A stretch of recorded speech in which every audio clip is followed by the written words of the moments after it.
thing I'm thinking about right now and living is this question of money, right? Like, what is the relationship of money?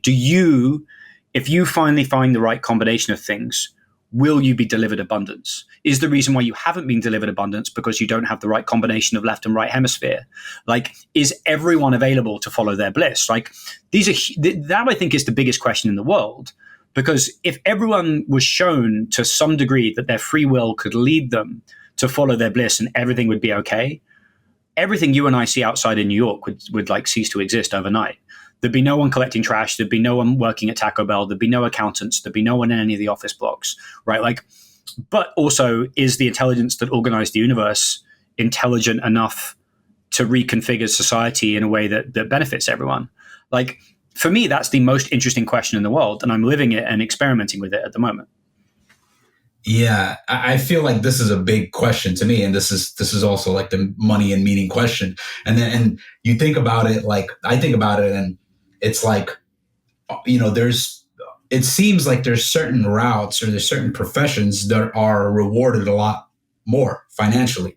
And there's like, I find a lot of people in the liminal space, a lot of facilitators, coaches, creatives that struggle to, that produce a lot of amazing things, that have immense skill. Like, some of these facilitators are remarkable what they can do, but it's almost like people don't even have a demand for that. Like, there's some of these circling facilitators, like, I've been doing it for years, but there's people that are far more skilled than me that I'll never be as skilled as them. And many of them struggle to make money, but it's like they actually possess incredible skill. But it makes me think that, a lot of the world doesn't even realize they need that. Like, when I try to, introduce people to circling practice, a lot of people like will kind of shy away from it, or they'll engage with it. They'll see some of the benefits of it, and then they kind of move away from it. So it just kind of makes me think of like, there's people that possess these incredible gifts, but what if the world isn't ready for it? So, whereas like what you're saying too, it's like, well, maybe you haven't found the right gift, or if you haven't figured out how to market what you're selling, or, what you have.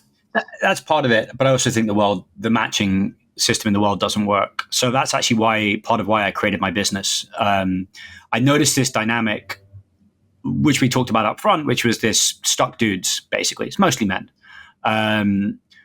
Their bank balances are getting larger. They're getting desperate, but they don't see anything that they're willing to deploy value. They're basically the stuck masculine energy will not spend money on the feminine. It won't spend money on anything creative, anything chaotic, anything intuitive. All of those roles are structurally underpaid in society, but also like people don't pay what they should for transformative gifts. For the last year, I've probably met 80 to 100 practitioners, like you mentioned, not in circling, but all these other modalities. And I would say 20% are gifted and living like subsistence.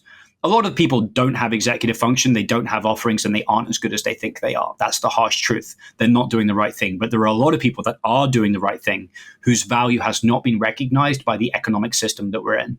And so I have created my community, which is like, just to digress, I've created a community of 150 people,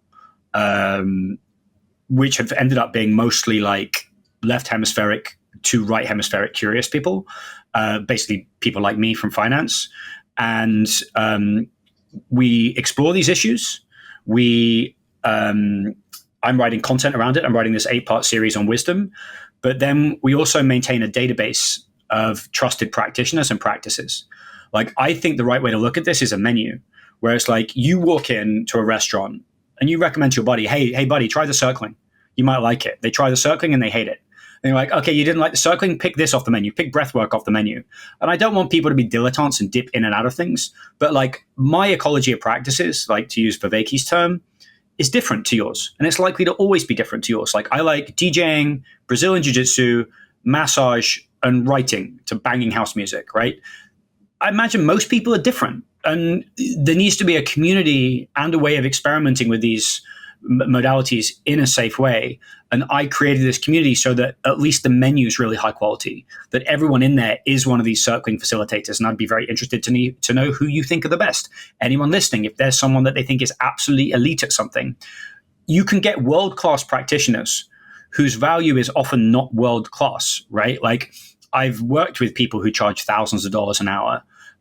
Thankfully, I'm not usually paying, but I've also worked with people that are charging a couple of hundred, but providing value that is in the thousands of dollars an hour.